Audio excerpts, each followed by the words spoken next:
Abahani club বাংলাদেশের একটি ঐতিহ্যবাহী একটি ক্লাব এবং বাংলাদেশের মহামারান আবাহনীর যে দৌরাত্ম্য সেটা আমরা স্বাধীনতার পর থেকেই এবং আমাদের জন্মের পর থেকেই কিন্তু আমরা সেই বিষয়গুলো দেখে আসছি।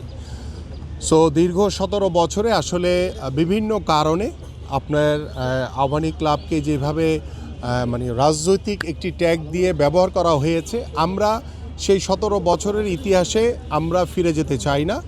আমরা চাই যে আগামীতে আবাহনী ক্লাব এবং বাংলাদেশের অন্যান্য ক্লাবগুলো পলিটিক্সের বাইরে গিয়ে, কোনো রাজনৈতিকরণের বাইরে গিয়ে তারা স্বাধীনভাবে পরিচালিত হবে, স্বাধীনভাবে তারা তাদের ক্লাবের যে কার্যক্রম আছে সেই কার্যক্রমগুলো চলমান আকারে ইনশাল্লাহ প্রতিষ্ঠিত হবে। এবং আমরা আশা করি যে এখানে তান্না ভাইয়ের মতো স্বনামধন্য ক্রীড়া সংগঠক, পিন্টু ভাইদের মতো ক্রীড়া সংগঠক, আমাদের মামুন ভাইদের মতো, আমাদের এখানে লোকমান ভাই সহ এবং আমাদের আশরাফ ভাই, আমাদের যে সাবেক ফুটবলার, আমার কোচ ছিলেন, এবং এখানে অনেক সতীর্থ খেলোয়াড়রা রয়েছে যাদের সাথে আমি নিজেই আবাহনী ক্লাবে 99-এ খেলেছিলাম এবং দীর্ঘদিন বাংলাদেশের ফুটবলে অংশগ্রহণ করেছি। এবং এই দীর্ঘ সময় এই পথ চলায় মহারান এবং আবাহনীর এবং বাংলাদেশের ফুটবলের যে ঐতিহ্য কিন্তু বাংলাদেশের মহারান এবং আবাহনীকে কেন্দ্র করে।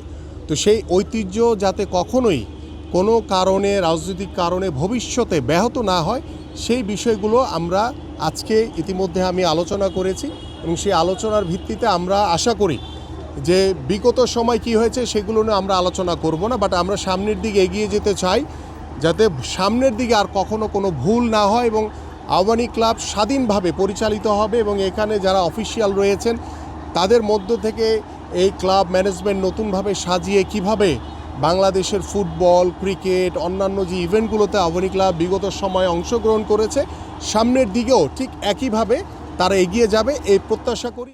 For more updates, subscribe to our YouTube channel and click on the bell icon. Follow us on Facebook and Instagram. Download T-Sports app to enjoy exciting games and highlights. Visit tsports.com.